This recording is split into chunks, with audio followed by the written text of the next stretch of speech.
কিয়ামতের আলামতগুলোর মধ্যে সর্বশেষ ও ভয়াবহ হল দাজ্জালের আবির্ভাব। পৃথিবীর ইতিহাসে সবচেয়ে ভয়ঙ্কর ফিতনা হবে দাজ্জালের ফিতনা। কিয়ামতের ৪০ দিন আগে দাজ্জাল পৃথিবীতে আসবে এবং মানুষকে বিপথগামী করতে সব ধরনের চেষ্টা চালাবে। তবে দাজ্জাল পুরো পৃথিবীতে ত্রাসের রাজ্য কায়েম করলেও ৪টি মসজিদে দাজ্জাল প্রবেশ করতে পারবে না। শেখ তাসফিয়া করিম জানাচ্ছেন বিস্তারিত। দাজ্জালের আবির্ভাবের বিষয়টি কোরআন হাদিসে উল্লেখ রয়েছে।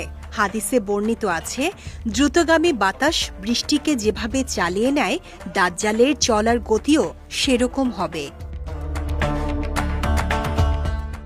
দাজ্জাল পুরো পৃথিবীতে ত্রাসের রাজ্য কায়েম করলেও পবিত্র দুই শহর মক্কা ও মদিনায় দাজ্জাল প্রবেশ করতে পারবে না। হযরত আনাস ইবনু মালিক রাদিয়াল্লাহু তাআলা আনহু বর্ণনা করেছেন, নবীজি সাল্লাল্লাহু আলাইহি ওয়াসাল্লাম বলেছেন, মক্কা ও মদিনা ছাড়া এমন কোনো শহর নেই যেখানে দাজ্জাল পদচারণ করবে না। মক্কা এবং মদিনার প্রত্যেকটি প্রবেশ পথে ফেরেশতাগণ সারিবদ্ধভাবে পাহারায় নিয়োজিত থাকবেন। এরপর মদিনা তার অধিবাসীদেরকে নিয়ে ৩ বার কেঁপে উঠবে এবং আল্লাহ তাআলা সব কাফের এবং মুনাফিকদেরকে বের করে দেবেন। আরেক হাদিসে আবু সাইদ খুদরি রাদিয়াল্লাহু তাআলা আনহু বর্ণনা করেন, রাসূলুল্লাহ সাল্লাল্লাহু আলাইহি ওয়াসাল্লাম আমাদের সামনে দাজ্জাল সম্পর্কে এক দীর্ঘ হাদিস বর্ণনা করেছেন।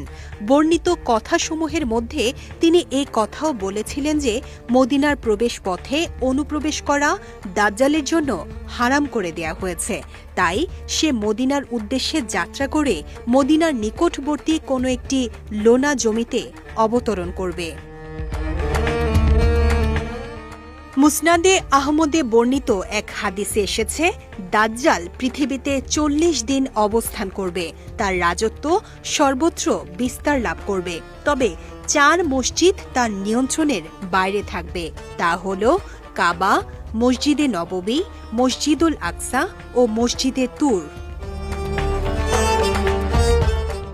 কাবা শরীফ ও মসজিদে নববী যথাক্রমে সৌদি আরবের মক্কা ও মদিনা শহরে অবস্থিত। মসজিদুল আকসা জেরুজালেমে অবস্থিত।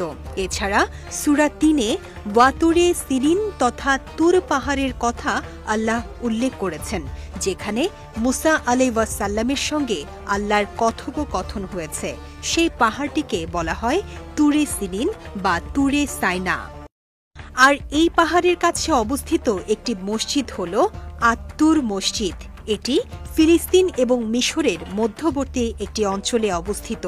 এখনও ওই অঞ্চলটিকে মদিনাতুত তুর তথা তুর শহর বলা হয়।